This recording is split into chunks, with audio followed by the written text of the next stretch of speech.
ANC in the province of KwaZulu-Natal will be taking stock of some of its promises that it made during the 2019 elections to the thousands of ANC supporters that are expected to converge here. In fact, as I speak to you, the stadium behind me is starting to fill up, and I'm now going to introduce the provincial chairperson of the ANC here in the province of KwaZulu-Natal. That is Mr. Siboniso Dumamtomini. Thank you so much for your time. First and foremost, how many people are we expecting here? When is the program going to start?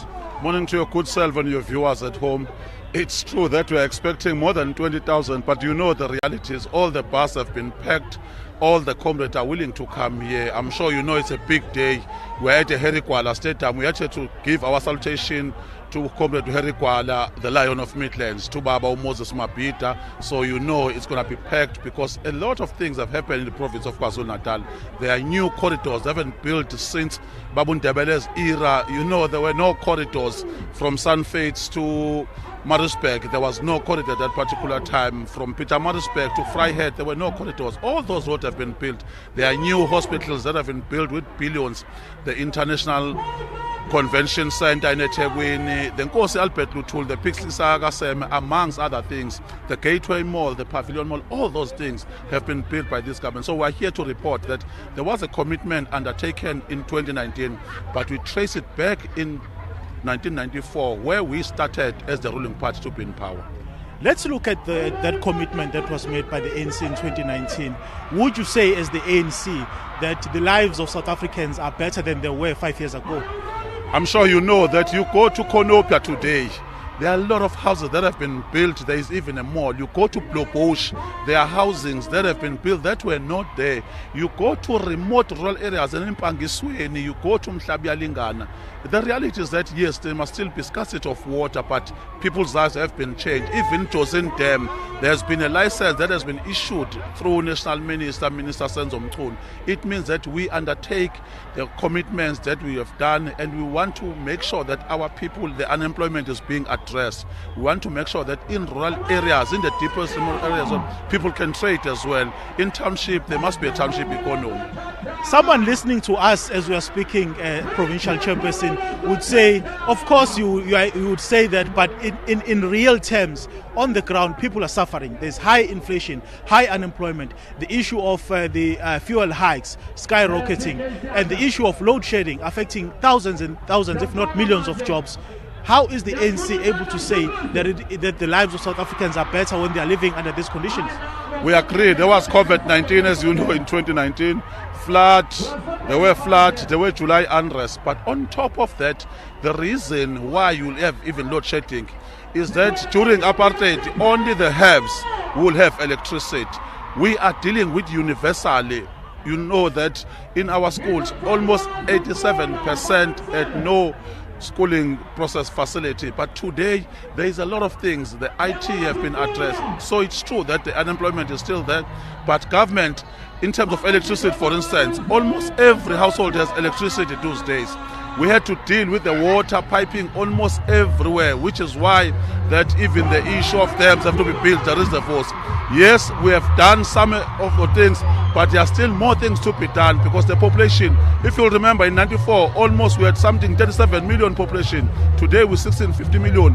Yes, it means that there will be backlog because the project management in South Africa is dealing with a moving target. You build houses today, people move towards industrialized areas. This review report is coming, of course, at a time when the ANC is gearing up for the 2024 general elections next year. And the party in the province has not been performing well when you look at the recent by-elections. Are you not concerned as the ANC in this province that perhaps voters may not be having that confidence in you anymore? You know the dynamics of by-elections. We've been increasing our turnout to take at Chaswell, for instance, the ANC have been getting 320. In the last by-election, we got 850. So we are increasing. In some other areas, in fact, you know that even the collusion of this opposition, even when they collude, because in some instances they contest as two parties, it means that we are dealing with those, but we are still beating them. You know they are still being busing as we speak on through online registration, but we are not even crying foul because reality on general election we are going to win convincing because you can't bus. You can't even buy people at that particular time. ANC is still the only vehicle that people still rely upon it, and they know it's the only solution to liberate them freely. But Mr. Duma, you are losing wards that were previously governed by the party. Surely that should be a concern for the ANC. The ANC is concerned on the issue of by-elections.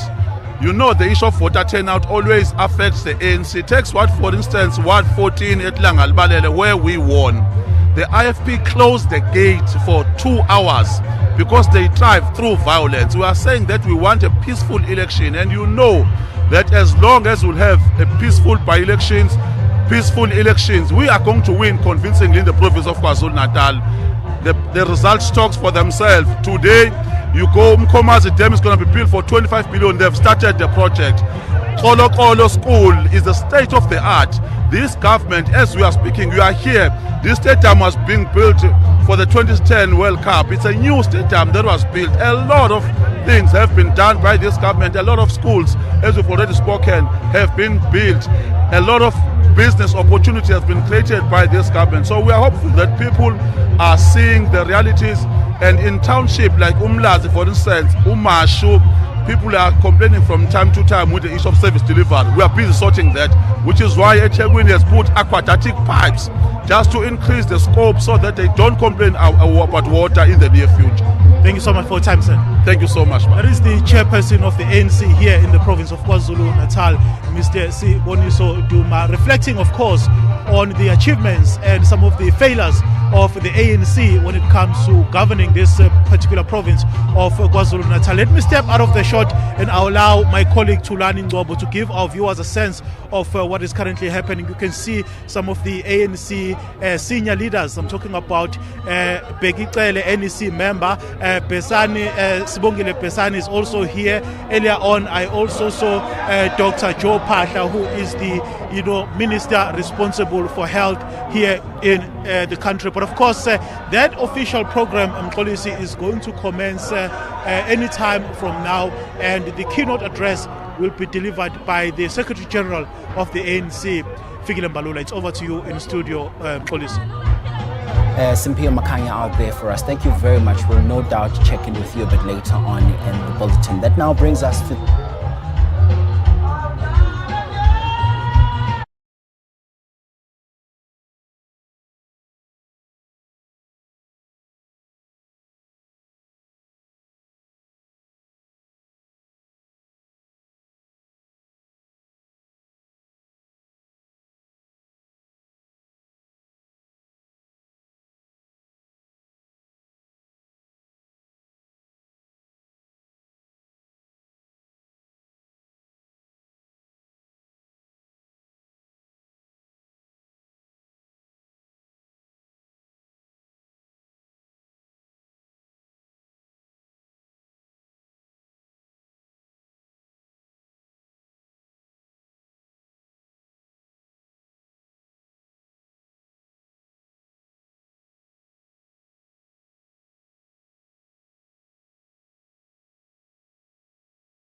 zenkululeko sizivune ngokuthi ama-basic services, ama-basic human rights abantu bakithi bawa-enjoy ngayo yonke indlela. We are just here not to address isihlalo but to welcome you in the region of Moses Mapita, in the region of Harry Gwala, in the region of Anton Fernandala Xaba, kwi-region yamaqhawe, kwi-region eyikhaya lika ANC. Amandla. Amandla. Siyabonga uComrade Chairperson, uComrade Umzi, no methathu 5 minutes esasibingelela nje. Sicela uComrade uHlomuga, Deputy Secretary of the ANC in KwaZulu-Natal, ozos acknowledgela i-leadership nama guests ethu esinawo. Comrade Hlomuga.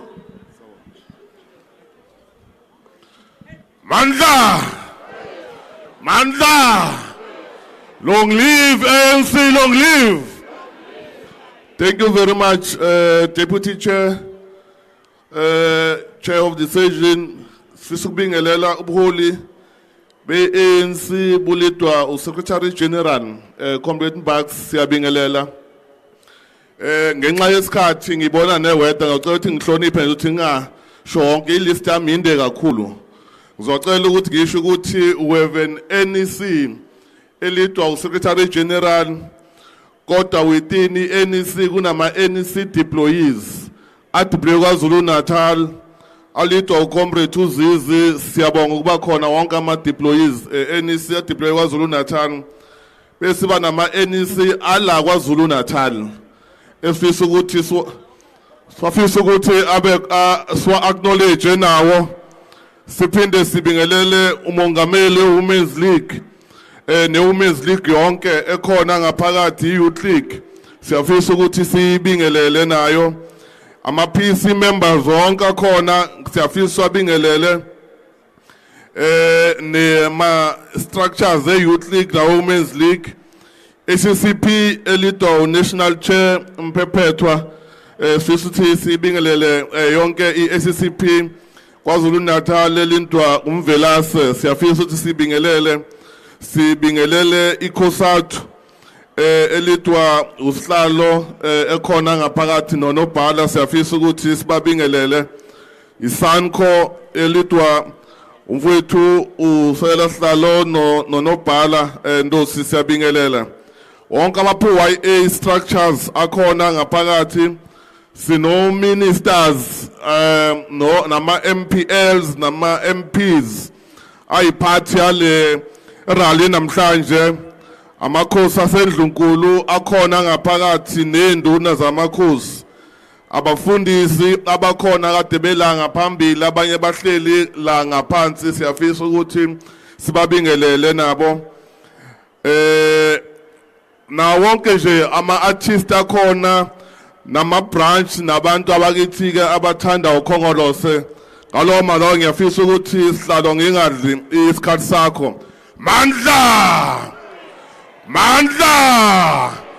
awethu siyabonga Siyabonga kakhulu ku-Deputy Secretary of the Province, Comrade Uhlomuga. Sizobe sesilandela ke nge-message of support from the Alliance. Soqala ngeSANCO, kulandela ikhosatu, kulandela iSABC. But before we do that, sicela ama-comrades elirumo lasitshaba angathi kusinyakazisa nje kancane. Ngenani Makeril. Lirumo lasitshaba. Alize ilirumo.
See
revolutionary struggle, our revolutionary leaders, the Communist Party, the African National Congress, the COSATU, the real alliance of our revolutionary struggle. These are the real pillars of our struggle, the true, the loyal, and the real servants of the masses. You fought against the apartheid regime. You defeated the enemy forces.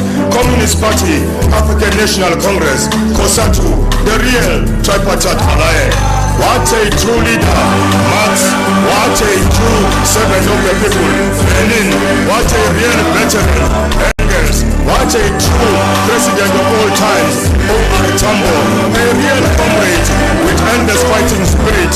I speak of Chikwal Echelichuri. I speak of Briggs Migaseme. I speak of Joe Slovo, the general. I speak of Chief of Staff Chris Chembisile, the Doyenani, our president of all times, Jacob Zuma. We thank those solidarity states who harbored our comrades during times of our struggle, during times of difficulty, when our brothers and sisters were brutally murdered by the evil forces of Malan, Ferbuti, Foster, the murderers, the hit squad. How can I forget about Mozambique, the countries who harbored our cadres? How can I forget of Angola and Uganda? I speak of China and Liberia. I speak of Soviet Union and the rest. Again and again, I thank those comrades, commanders and commissars who fought inside and outside the country for our liberation. And I thank those who died, who lost their lives during the times of struggle. What a comrade, what a tripartite alliance, what a genuine tripartite alliance. This is our poem signed by the blood of commanders and commissars of our glorious army, Umkhonto weSizwe.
Amandla. Siyabonga lirumo siyabonga. Siyabonga kakhulu comrades ngizecela ke leadership ye alliance ngeke ngisukume ngizocela abalandelane kodwa umuntu nomuntu simnika 5 minutes ngoba isimo sezulu asivumi. Soqala ngeSANCO. Comrades sizwe cele onobhala weSASCO azosipha imessage SANCO. Kuyamfanela kodwa ngizombona ubesukuma kuyamfanela ukuba kwiSASCO. Niyambona ukuthi yamfanela. Usizwe cele nobhala weSANCO siyabonga. Amandla. Awetho. Viva African National Congress, the ANC, viva! Viva South African Communist Party, the SABC, viva! Viva Congress of South African Trade Unions, KZN, viva! Viva South African National Civic Organization, SANCO, viva! Wathinta abafazi. Malibongwe. Jigijela Lufasimba Jigijela. Viva Progressive Youth Alliance, viva! Hey, cha Moses Mapita, hey, cha! Hey, cha leadership ANC, SACP, KZN, SANCO, hey, cha! Amandla! Sabo kakhulu program director. Siyabonga nango 5 minutes osinikeze wona. Bengifisa kwi-acknowledge leadership yonke ngegaba zayo kodwa ke sesothi protocol observed. Thank you very much. Namhlanje sinikezwe lo 5 minutes ukuthi sizothula amazwi okusupporta kule program ye-African National Congress ye-review ye-election manifesto.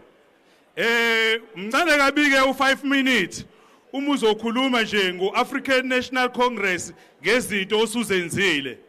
Uyabona thina siwuSANCO inhlangano yabahlali. Ithina ama-beneficiaries e-service delivery ka-African National Congress.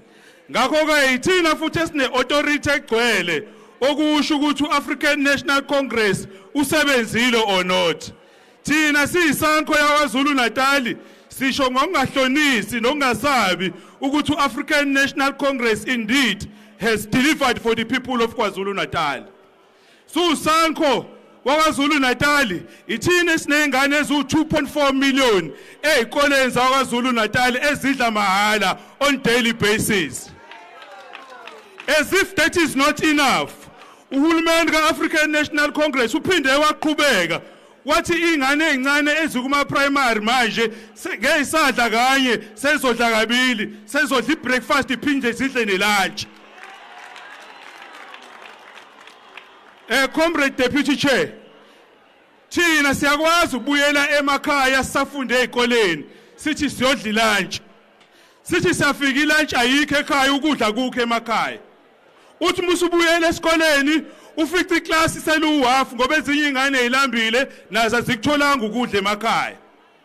Kodwa uhulumeni ka-African National Congress ungenelele leyo nto ayisekho njengamanje.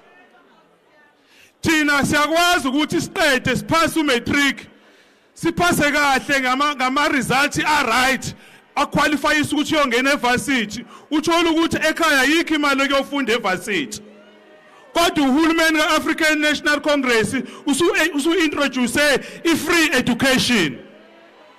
Uthe uhulumeni ka-African National Congress muthi uzofundisa ingane mahala esikoleni.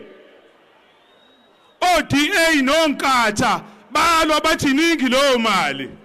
Ngeizovela izwe will not have so much money ukufunda ingane mahala eqhamuka emakhaya ahlwempu.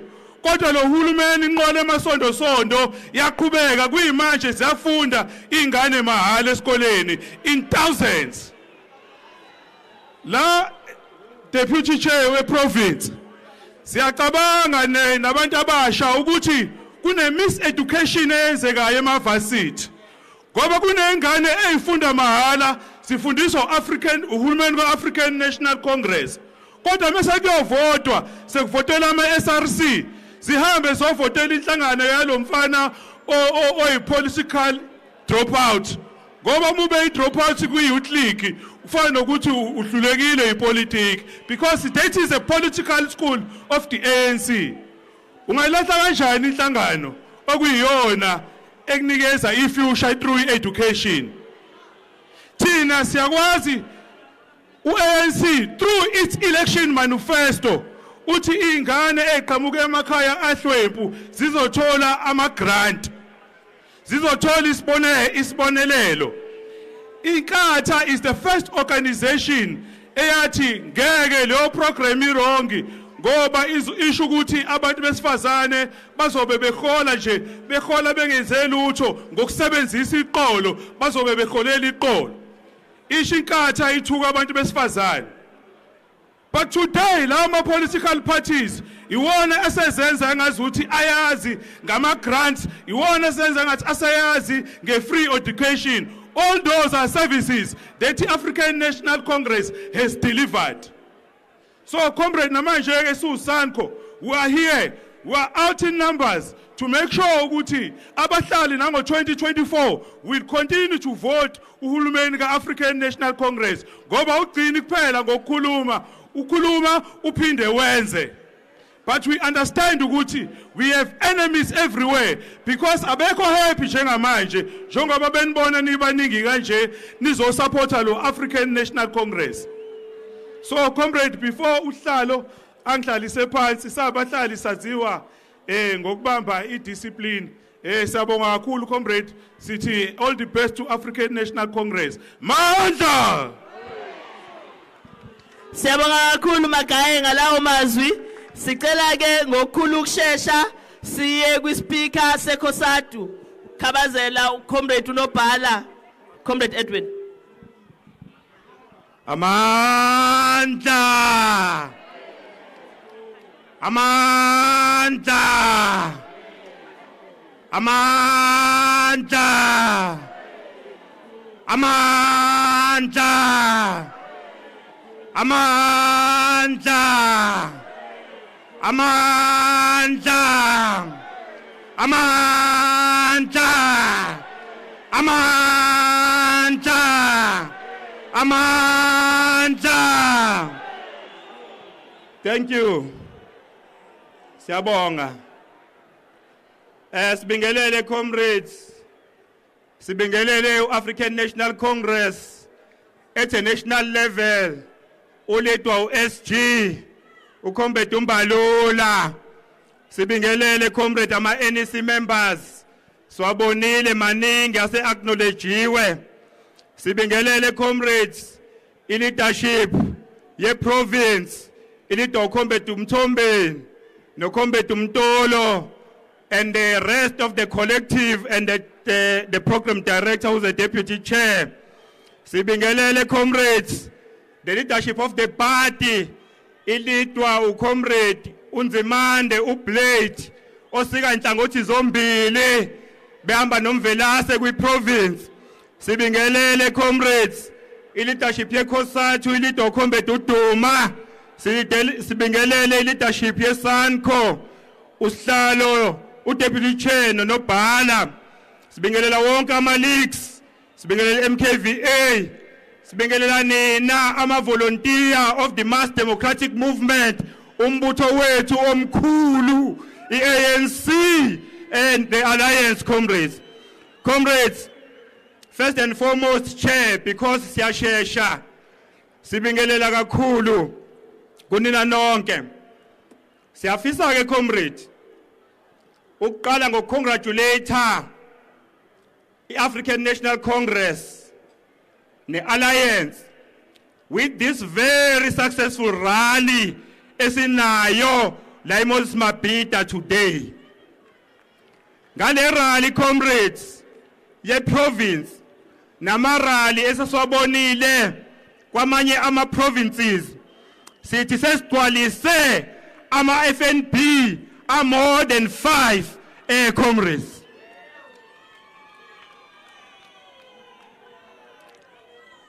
Comrades, again next week is the Alliance sizophinde sihlangane futhi kwi rally yokuhlanganisa i100th centenary ka Moses Mabhida si alliance silidwa makomanisi phambili.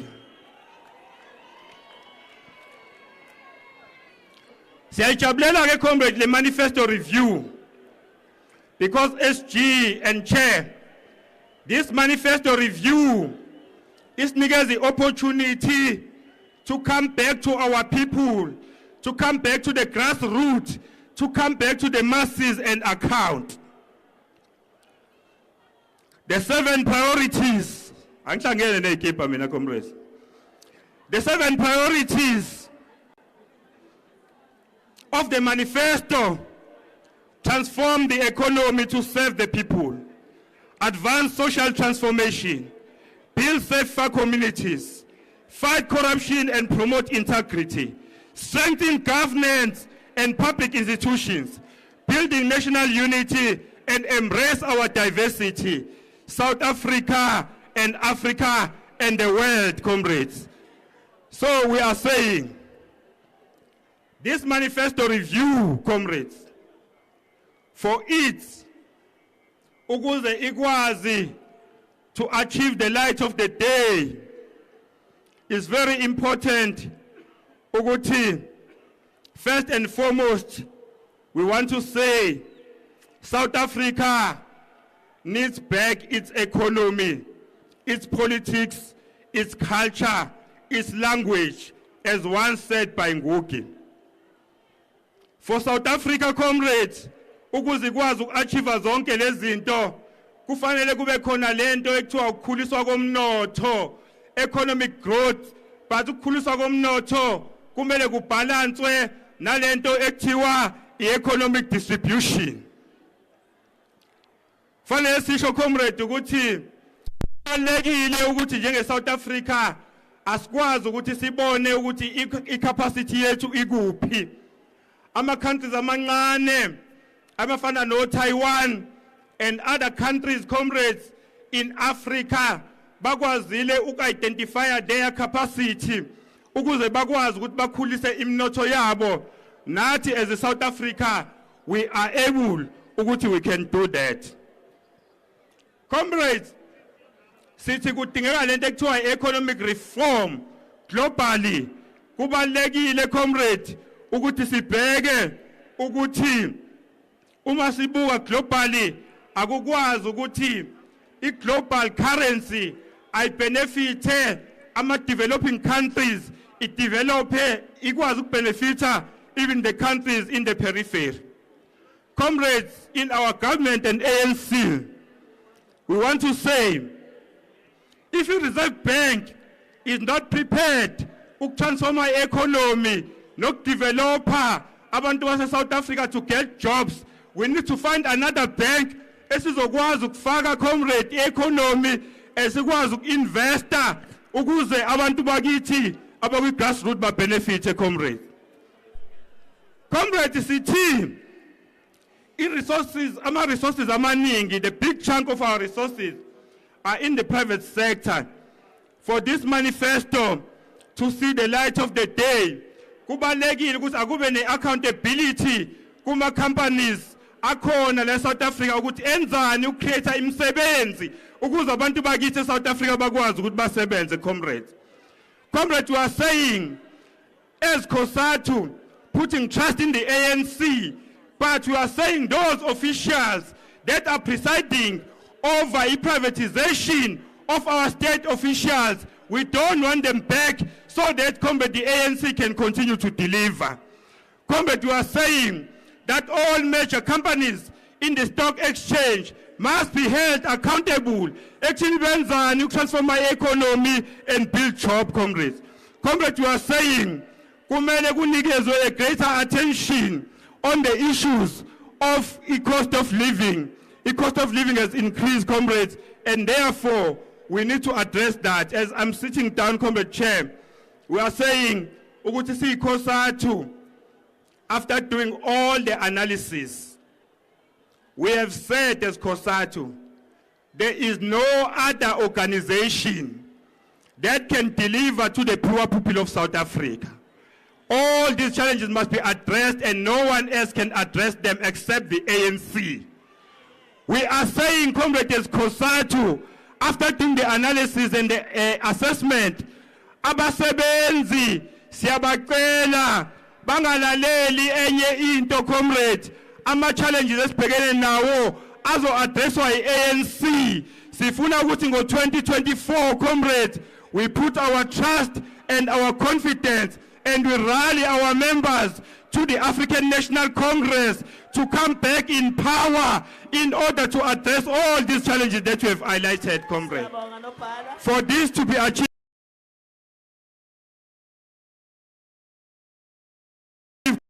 any other opposition as ANC, we need our members, we need our people in order, comrades, to come back and win the elections. And let's go and address the challenges. And therefore, comrades, let's make sure that the ANC retains in power in 2024. Let's go and mobilize our families. Let's go and mobilize workers, comrades. We will deal with the challenges as we move forward, comrades. Thank you very much. Siyabonga, comrade chair. Thank you very much. Siyabonga kakhulu. Sicela ke ngalawo mazwi ucela ucomrade uBlade Zimande, who's the national chairperson ye SACP. Ucomrade uBlade angazi noma nami ngiyaqualify ukumbiza ngomfana yini kodwa kuthiwa umfana waseqa. I don't know if I qualify ukumbiza kanjalo kodwa ke ngicela si welcome ucomrade uBlade, comrades. Kuyezwakala kule mic, comrades. Ingono lena. All right. Amandla. Viva ANC, viva. Viva SACP, viva. Viva Kosatu, viva. Viva Sanko, viva. Tata ANC, tata. Amandla.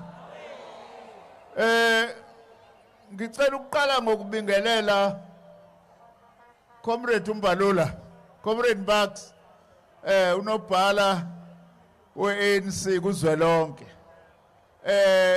Na yonke i-leadership ye-ANC ekhona kuzwelonke nakwi-province nakwi-region. Bese ngibingelela amankomanisi SACP, Comrade Uthemba Mthembu, unobhala we-province.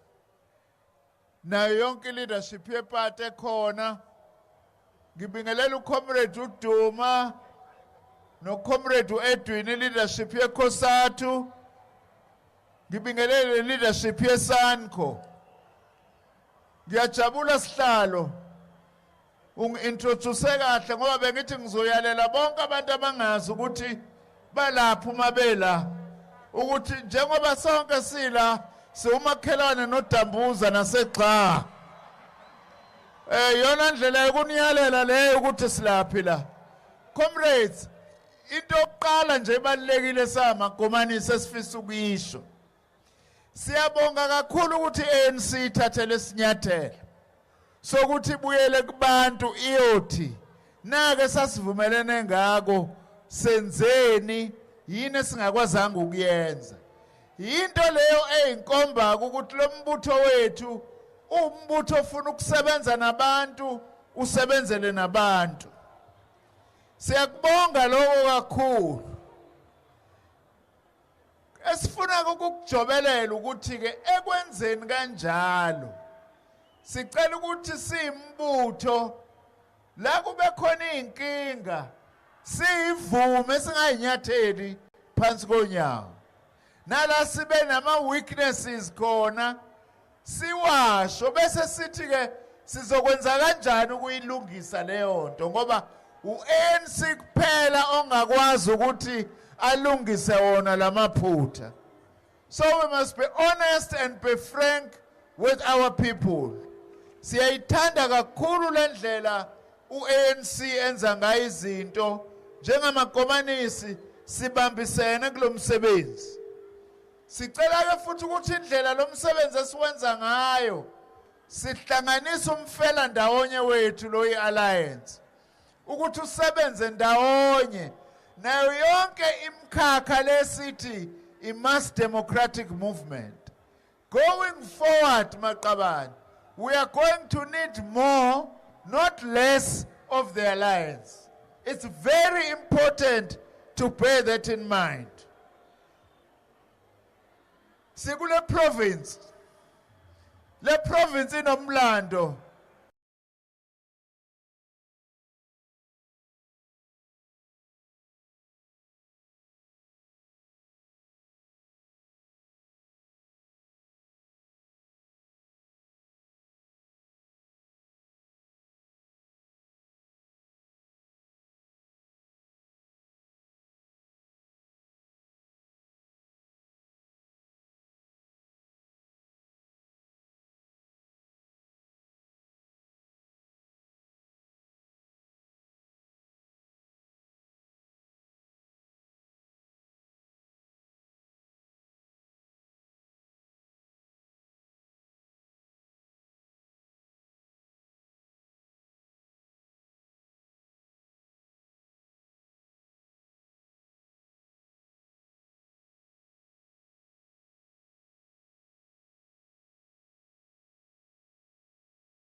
long live.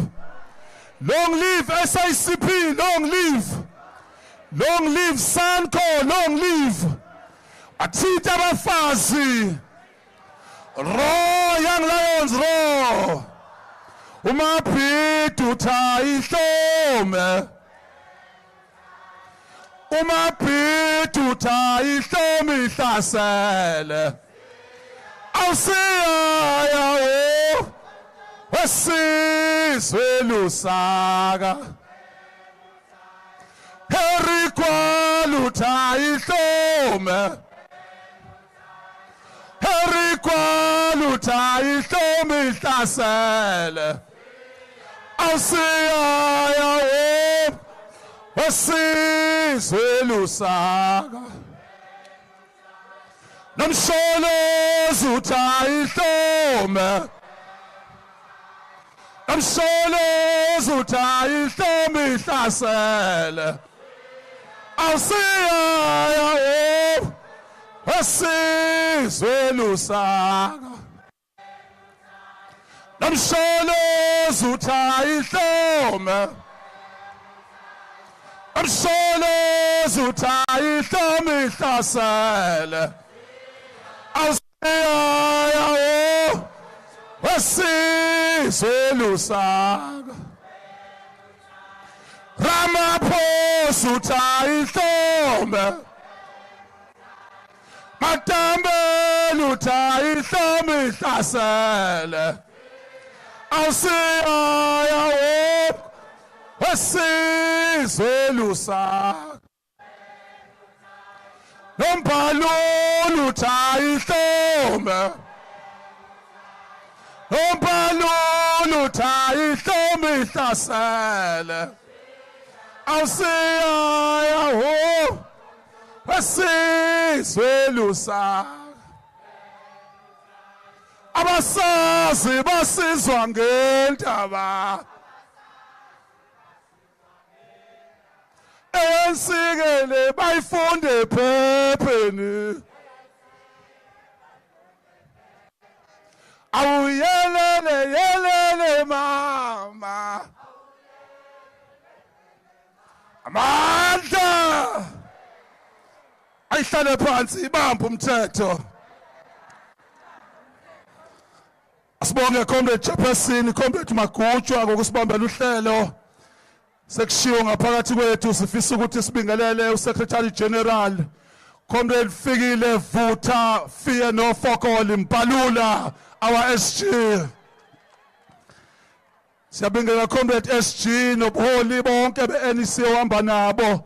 Kodwa siyambalula uconvener wethu Comrade Dlamini, Comrade Zikodwa necollective yonke ohamba naye NEC ehleliseka ngaso sonke isikhathi. Ebuholini ba-ANC Comrade esishilo kweprovince kunoComrade Magutshwa noComrade Dlangamandla. DPS esibingelele ngaphakathi kwethu Comrade Khongolose. Sinenhlanhla ukuthi sivakashelwe usihlalo waseGauteng uComrade Panyapanya leSufi khona ngaphakathi kwethu. Twasondela Panyapanya ugijimuse la ngaphambili babothi iGauteng izosiseka. Comrade Panyaza leSufi indodana endala ya Comrade Harry Gwala Midlands Gwala. Ubuholi be-SABC blidwa uComrade Mphephetho sekhulumile ngathi wakhuluma ezweli. Siyabingelela Gabatela ubuholi beKhosathu blidwa uThombeni. Ubuholi beSanco blidwa uMagayi noNzwakele. The Veterans League ubuholi beWomen's League oblidwa uMongameli uPresident Sisisi Tulashe. Siyajabula kakhulu leadership. Imbokodo kaMagayisa uphinda bingxenye ubuholi obdeployiwe KwaZulu-Natal convener kwi-Youth League Comrade Mqondisi Duma. Amakhosi akhona abafundisi Magero Mkhonto asekangena la ngaphakathi nerally yonke imanifesto review ezokwenziwa eHarry Gwala Stadium alutha continue maqabane. Comrade Chairperson sifisa ukuthatha isikhathi siveze izinto esezenzekile kusuka ngo2019 sisiqala ngo1994 ngoba kade ukhongolose ekhona emaqhameni okuxhumana sifisa ukusho ukuthi izolo KwaZulu-Natal ibibususeke ngefinal ebekade sesitadium esiqanjwe ngeqhawe lomzabalazi Moses Mabhida iPirate le ithathe khona yayihlwithi MTN wafa.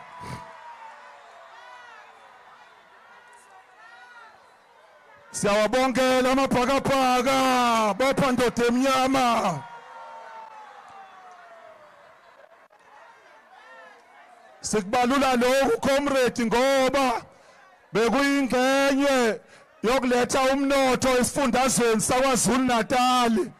Liwabonile kama comrade wonke ibungaza and iyasho iPSL iyasho iMTN ukuthi ngaso sonke isikhathi leyandebe Natal ithi phama iMoses Mabhida.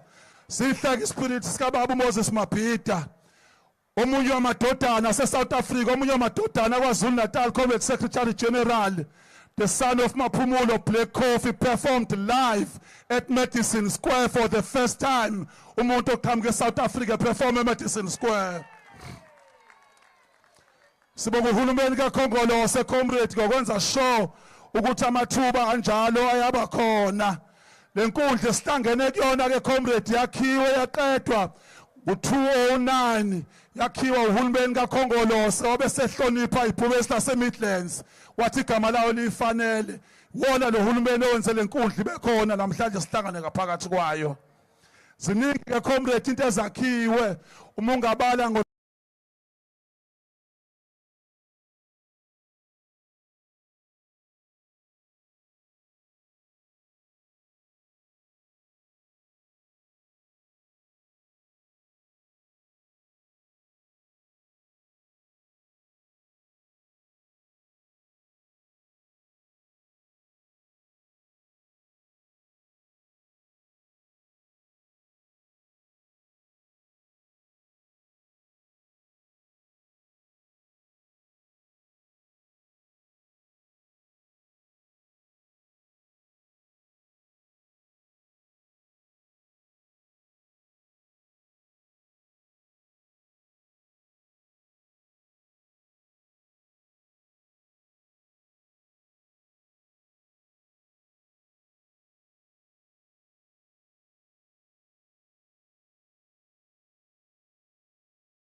political will. And that political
izinto oyozibona ungabona nje ukuthi KwaZulu-Natal bezingekho ibhedlela ezinkulu ebezikwazi ukusevisa abantu abamnyama kodwa namhlanje siyazigqaja ngezibhedlela ezinkulu njengenkosi Albert Luthuli eyadla izigidigidi zamamili zamabhillions yakhiwa.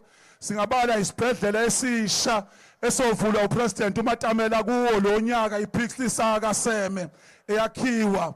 ungahamba ejozini emakhaya komkhanya kude kunesikole esinobuchule esibizwa ngoKhombedu Mandla Mthethwa lapho izingane zakhona ezifana nami nawe ezikwazi ukufunda iPhysics neScience ukuphindisela amazwi ayishofe rivuthi ukuthi asikho vele isidingo esibalekile nesimqoka sokunikeza umuntu omnyama ngoba imathematics uzoyenzana.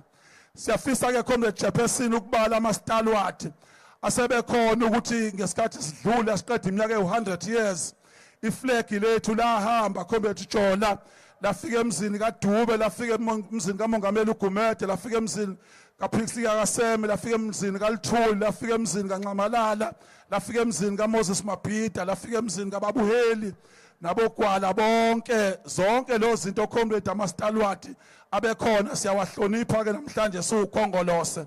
Ezinye izinto sifuna ukubalula ukuthi yonke lento ebekade siyenza besibambisene eduzane nebandla.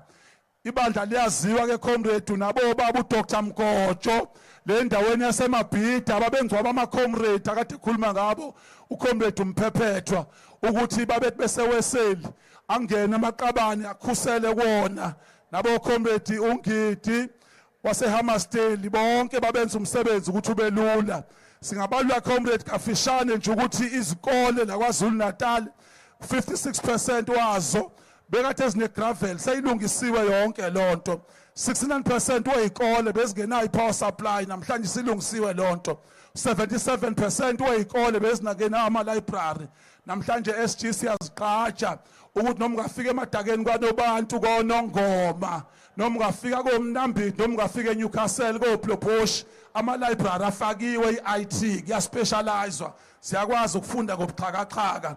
Sifisa ukusho ngoba service card ukuthi imvula siyayibona ukuthi lo mbhuku nomqingo sowenza unamakhasi awu41 ebhale zonke izinto sekwazi bona la kulesifundazwe sakaZulu-Natal ngoba ikuthina kuphela la eAfrika esikwazi ukuthi umuntu simakhele indlu ekade ngenayo indlu sikwazi ukuthi simakhele indlu yangasese sikwazi ukuthi sithathe ingane ehlwempu ifike idle kathathu esikoleni ngoba iqhamuke ekhaya elihluphekayo. Zonke lezi zinto zenziwa yilohulumeni nokuthi sithole imali yesondlo. Uthembisile kuPresident uMatamela ukuthi cha le mali u350 yoqhubeka ikwazi ukuthi iye phambili. Siningi kakhulu ke Comrade into esingazibala ukuthi almost kulona lonke ikhono ongasulithole uyokwazi ukuthi uzifice lezi zinto.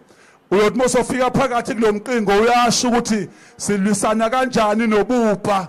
Lo mqingo futhi uyasho ukuthi ubugebengu obudlangile uhulumeni wakaZulu-Natal ubeke imali engaphezulu ka120 million ukulungiselela ukuthi nikwazi ukuphepha emakhaya ukuthi KwaZulu-Natal ibisifundazwe esithenjwayo ukuthi abatshali izimali bakwazi ukuzitshala imali futhi nabantu bakithi bathola amathuba ukuthi ukwazi balekelele.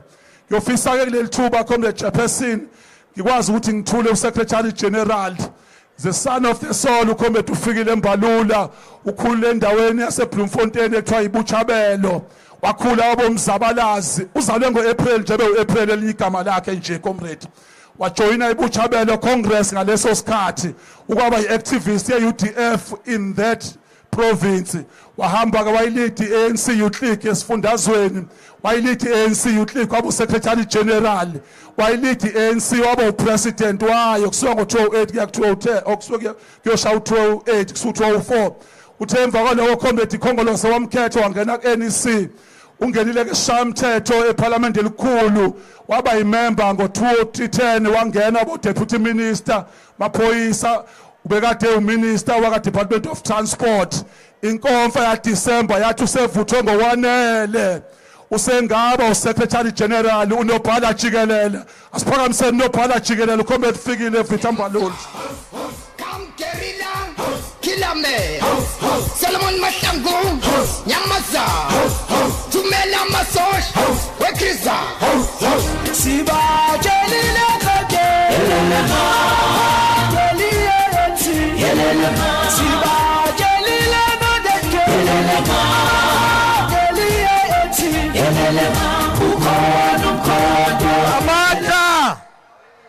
Amanda Awatu Viva ANC, viva! Viva ANC, viva! Pata Kongolose, pata! Pata Kongolose, pata! Amandla! Uzoyithola kanjani? Uhlele khoneni. Wathinta abafazi. Wathinta abafazi. Ndiyabhala uyacima. Into enjani leyo? Ndiyabhala uyacisha.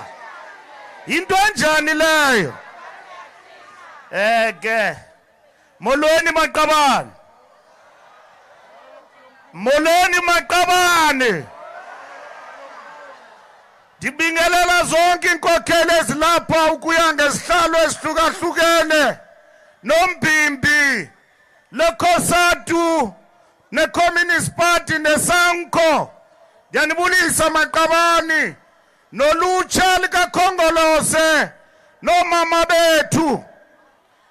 Maqabani iANC yaphila apha KwaZulu-Natal.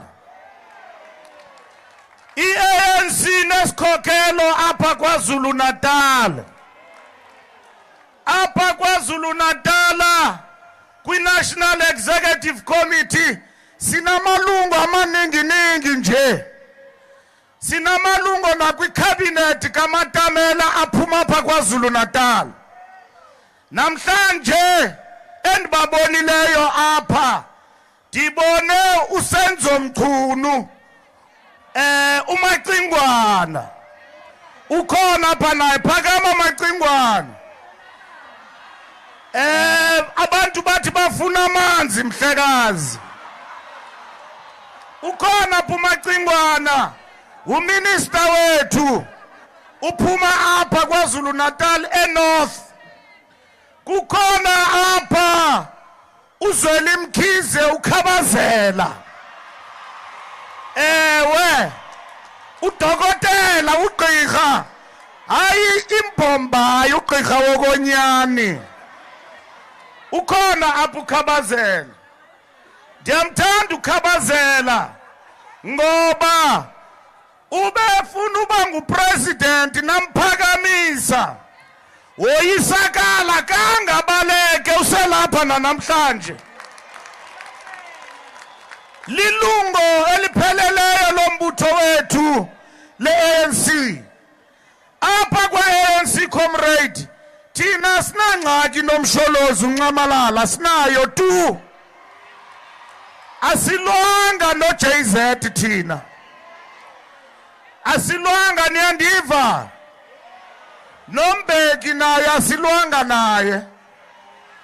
Uyahamba thetha into ayithandayo naye kodwa silwanga naye.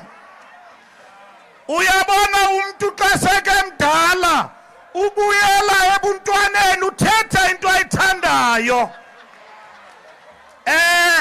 Ningamhorizi noba uthetha into esingazifuniyo. Kulungile anditsho sebebadala. Siyabariyeka ke bathetha into abayithandayo. Asilonga namntu maqabane. Sinamalungu e-National Executive Committee. Amaningi akhona apha ndizwaphakamisa. Bendiphakamisa nje lamaqabana lapha ephondweni. Eniwaziyo ngoba apha kweliphondo, apha kule province, lamaqabana oZweli Mkhize bayikhokhela iANC ebunzimeni. Sisilwa apha nenkatha. Bayikhokhela sade saphumelela. Namhlanje kuphathe iANC. Ikhokhelwa ngupremier wethu apha. Esiboniso makucaca apha KwaZulu-Natal ukuthi iANC phethe. Injawunjoku iANC isebenzile comrades. Isebenze kakhulu. Uva abantu besithi nywe. Asiyazi iANC yenza ntoni. Ezi social grant ANC government eyazikhuphayo. Lonto ixela into okubana iANC baxabisile abantu bakuthi. ezinye zezinto esizenzileyo uqaliseka kule minyaka emihlanu igqithileyo sathi abantu abatsha abapasileyo baya university mayipheliswe lanto yokuthi before baqashwe emsebenzini kuthiwa banayo na i-experience mayiphele lonto. Injaunjoku akho mntu omtsha apha eSouth Africa onothi namhlanje andifumani ingqesho ngoba ndina experience. Sithi umntu i-experience makayifumane emsebenzini. My comrade, sebenzile ukhongolose. Akho mntu namhlanje abantu bebetyiwa ngubhubhani ingculaza. Abantu ingculaza bayibiza ngamagama bathi iZ3. Abanye bayibiza ngento ezininzi. Kodwa i-ANC government yangenelela yathi abantu angeke babulawe lelibhubhani safaka i-antiretrovirals. Akusho xa uphethwe yi-HIV uthuke uthi hayi ndiyafa. Abantu nabantwana abangakazalwa xa unebhubhani le-HIV uyakwazi uzala umntana ongana-HIV ngenxa ye-antiretrovirals. Ayonyani loo nto. I-ANC leyo elungisayo ukuhlala kubantu bakuthi.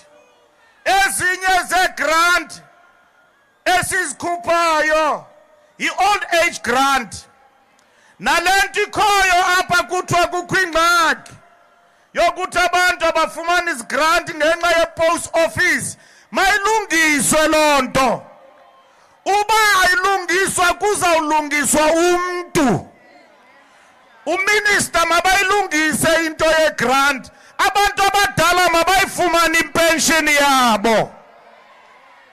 Ukuya ngesiqhelo kukho i-grant ezikhutshwayo namhlanje ze-disability. Zikhutshwa ngulo rhulumente. I-foster care grant ekhutshwa yi-ANC. I-care dependency grant. I-war veterans grant. Nale 350 kuthiwa niyifumani nonke le 350. Ndithethile nopresident wathi uzayilungisa le 350. Kufuneka siyilungisile siyavana maqabane. Asifuni abantu bakuthi baphile ngegrant, sifuna abantu bafumane imisebenzi. Baphangele ngobuningi babo. Lonto icela into yokubana funeka silungise umnotho weli lizwe laseMzantsi Afrika. Uthethile uqabane apha wesanko. Akho mntana eSouth Africa ozawuthi andikwazi uya esikolweni ngoba andinamali ye-school fees. Uba ukhona umntana ongakwazi uya esikolweni ngenxa yokuthi kufunwa i-school fees, i-ANC mayikhokele ilungise loo nto ezikolweni. Zininzi indawo apha KwaZulu-Natal apho abantwana bebefundela ngaphantsi kwemithi kungekho zikolo. Zakhiwe izikolo apha KwaZulu. Zisekhona indawo ezinganazikolo, ziza kwakhiwa izikolo. Siyavana. Abantu ke xa bathetha ubuxoki bathi hayi asiboni i-ANC yenza ntoni. Umntu uthetha loo nto engaphakathi kwendlu ye-RDP eyakhiwe ngurhulumente we-ANC. Maqabani lungenelele utshaba. Our enemies are within us, bayasidunga-dunga. I-ANC kufuneka ibe united, ibe yimbumba, ibumbane. Xa sisilwa uve namhlanje kuthiwa ukhansela othile ubulewe, ufile, udutyulwe. maluphele udlame maqabane, masiyeke ubulalana. Abantu ababulala amanye amaqabane hayi ngomaqabane, funeka babanjwe bavalelwe. Datsho ndamkhumbula uNdozi ukhona apha, iza ngaphambili mhlekazi. Uyambona ubheka icele, ndimlibele ebendizawubanjwa man. Uminister wethu wamapolisa, hey, uyawaleqa amasela lo mfo. Nanku uNdozi yedwa ubheka icele, uyasebenza kodwa funeka simncedise ngoba amapolisa amanye wakhe asebenza nezigebengu. Funeka simncedise, sakhe ikomiti ezitratweni zethu zokulwisa icrime. Siyavana maqabane, uthi uye police station uyoreport icrime, ipolisa lona liripotele izigebengu. Kufuneka lamapolisa zizigebengu siwakhuphe apha police station, and then again silwe against the GBV. Uyabona ababantu badlwengulayo nababantu babetha abafazi, umfazi akaphakamiselwa isandla. Namakhwenkwe amancane asakhulayo funeka yazi ukuthi intombazana ayibethwa. Uba intombazana ihambile yayodyola, ijonge nje uthi hamba uzobuya mntanami.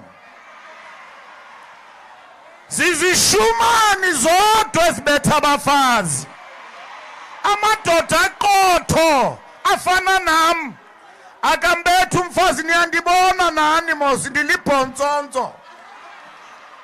Nditsho umfazi wami unozuko xa nondishiya ndawuthi hamba uzobuya mntanam, uzamfumana uRazmathaze emile. Umfazi akabethwa. Uba umfazi ukufake impama ungutata, uthi mfazi mandiye kwamalume for iveki ezintathu, ndawubuya after 3 weeks. Umshiye uphinde ubuya after 3 weeks. Ungaphindisi ubethe umfazi. Uba ubethe umfazi funeka uvalelwe. Enabantu abadlwengulayo nabantu ababetha abafazi bagcwele apha phakathi kwethu. Ngitsho nezifundiswa, ubona indoda ithetha isilungu kodwa endlini iphethe umfazi kakubi. Kufuneka ke sibambisane maqabane, le ndlela sikuyo sibambe iANC siphakamisele phezulu, singalwi sodwa, silwa sodwa apha embuthweni. Apha KZN iANC ikhokhelwa nguDuma, eqaleni ibikhokhelwa nguSihle, kwaye enkomfeni uDuma wamdudula. Umthombeni uphethe ngoku. Uyabona nami bendicontesta noMdumiseni, ndambeka bucala, ndaphumelela, ndaba ngunobhala. So maqabane, apha kweliphondo uSihle Zikalala unguminister wepublic works namhlanje. Yicomrade yethu esithanda kakhulu, isebenza ngamandla, nimbonile na izolo. Ukhona uZikalala iza ngaphambili mfondini andikubonanga. Hey nibaninzi KZN man. Nanku Zikalala. Yeah, nanku Zikalala. Nigcwele kula cabinet kaMatamela niphethe man. Nonkosazana Dlamini Zuma. Nizi-minister, nizi-deputy. Hey, iANC baxabisile abantu bakwaZulu. Akunjalongo. Ibaxabisile ngoba abantu bakwaZulu bayayivotela iANC ngobuningi babo. Ukhona ke noPlate Nzimande, uMinister we-Education, bayamhlupha abantwana besikolo. Umvelase nimbonile apha. unengxaki ye-NFAS ye-NSFAS ilungise mvelase la ngxaki isityeli vote lanto iyasibulala ezikolweni akho mntu uzawulungisa i-NSFAS ofaka abantwana izikolo ugqitha i-ANC kulula kwi-political party zikhamise zityhale nje umntu akazange waphatha nditsho nombutho umntu oyiswa kuphatha umfazi wakhe ufuna uphatha ilizwe uphatha ikhaya ufuna uphatha ilizwe i-ANC sine-experience enijawunjoku zibe ninzi iingxaki esidibana nazo amanye amaqabani wethu asiwathembileyo sawathuma yosebenzela abantu baxabise ngobunyoluka banyolukile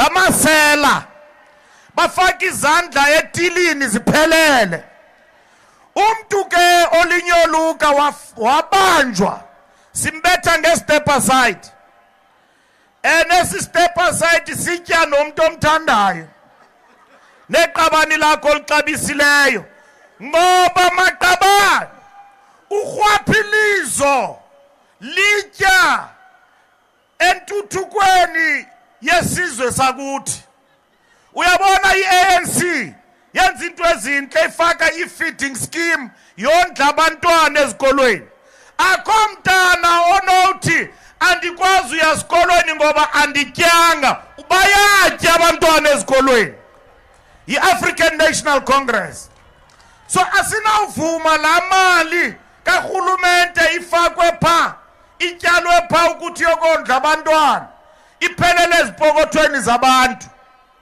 ayonto entle leyo anditsho maqabane masilwe ke lento ye-corruption singabuyi umva kuyo siyi-ANC ndiyabona niyathula xa ndithetha nge-corruption yintoni niyayithanda i-corruption phansi nge-corruption phansi ya noba nivumela phansi kodwa sizayilwa i-corruption kweli lizwe i-ANC saphethe ningabahoyi ababantu abajikayo uyabona ikukwimpuku apha e-KZN etya imali yabantu omnye umeya apha emngeni ikhona enye itwana impuku apha laa twana itye imali yayinikeza i-boyfriend yakhe xa kagqibileyo ubleyima yi-ANC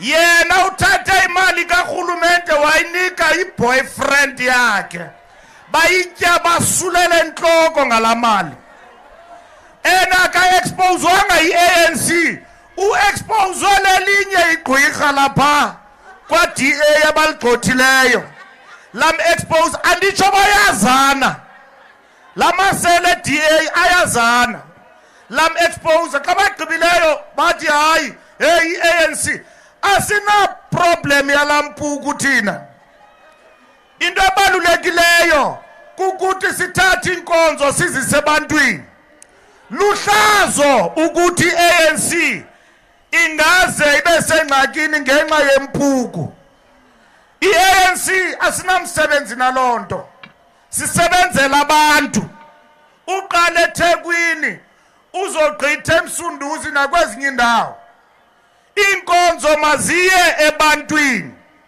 ndimbonile uPremier weliphondo exakeke gqithi evala ii-potholes yinto esifunayo levalani ii-potholes ndibonile kuthengwe neetrakhi ezivala ii-potholes kubhizi man kuyasetyenzwa masiqhobele izandla loo nto ayasebenza amaqabane yiloo nto siyifunayo aba bantu bathi ANC izawuphuma kulo nyaka uzayo bayaphupha maqabane kulo nyaka uzayo sizawudibana phaa eMoses Mabhida kuzawaziwana sizayiqala phaa into yethu sithi mayihlome ihlasele eMoses Mabhida Phayi Orlando Pirates iwine khona izolo.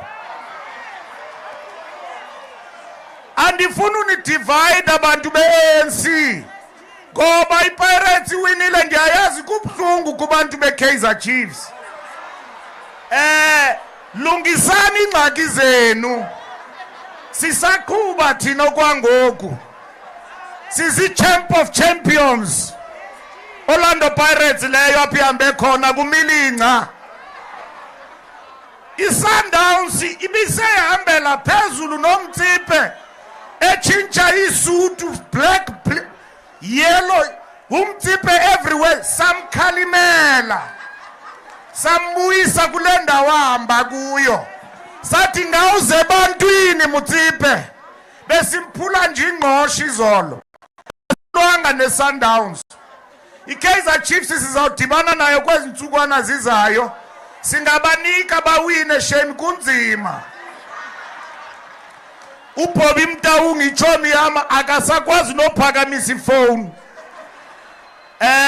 Ngoba yo iveki neveki zizithonga. Yazi ibethwa i-Kaizer Chiefs ingathi ndingayiphakamela oku kwam. Noko madoda. Hayi akuchiwo lento. Hayi ke kuzawulunga. Andifuna ni divide ama comrade. Benditsho nje ukuthi kulonyaka uzayo masidibane Moses Mabhida. Kulonyaka uzayo. Andazi ngeyiphi date kodwa sizawuba pha. Ndiyabulela nje ama comrade. Ndifuna uthetha nalama comrade ale PC ye-ANC apha kweliphondo. Mthombeni. Nonobhala. Ibambeni ANC akho omnye umuntu uzawukhokhela i-ANC apha ngaphandle kwenu. Khokhelani i-ANC. Ningalwi phakathi kwenu nibulalane. Ningalweli isihlanu. Sebenzelani i-ANC thina sizawunixhasa. Ndiyayazi ukuthi nilwe gqitha kulaa nkomfa benivela kuyo. Sangena eNazarek saphuma. Siphumile ke ngoku eNazarek. Siyile ANC siyo. Nambe dipha eNazarek. Danyulwa pha abantu bejongile nase-TVini. Akunjalo ngokhabazela. So kutsho ukuthi kule minyaka imihlanu izayo kofuneka nindinyamezele into zakuthi. Kodwa ndinithembisa into enye ndizawuniphatha ngoxolo. Ya ndizawuniphatha ngoxolo. Asilwanga nani. Masibumbe ANC. Ibe yilento ifuneka ibe yiyo. The last time I was in this stadium kwakuthetha uThabo Mbeki apha. Ibi January 8 stadium umphephetho ozayikhumbula lonto. Apha kwesi stadium kwakugcwele ngolhlobo. Kugcwele apha kugcwele nangaphandle. Kutsho abantu bayikhumbule umbutho wabo. Nikhumbule ANC ma comrade. Ayeye ANC ayeye.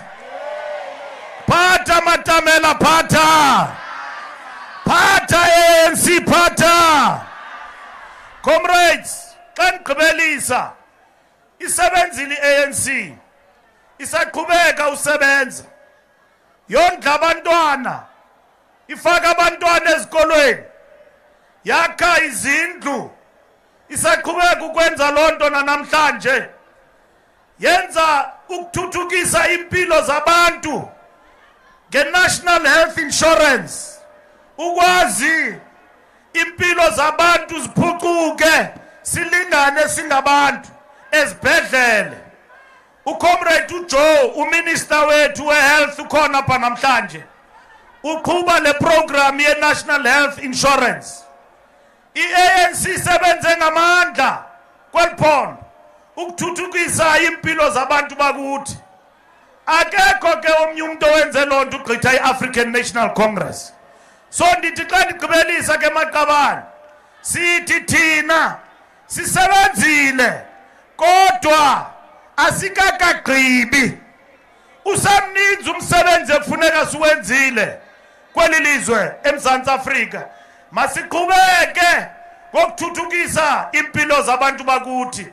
Amandla awethu uzoyithola kanjani uhlele khoneni ndiyabhala uyacima into enjani leyo waviva uMandela nam ndaviva waviva uMandela nam ndaviva waviva uLuthuli nam ndaviva waviva uLuthuli nam ndaviva waviva uSisulu nam ndaviva amandla.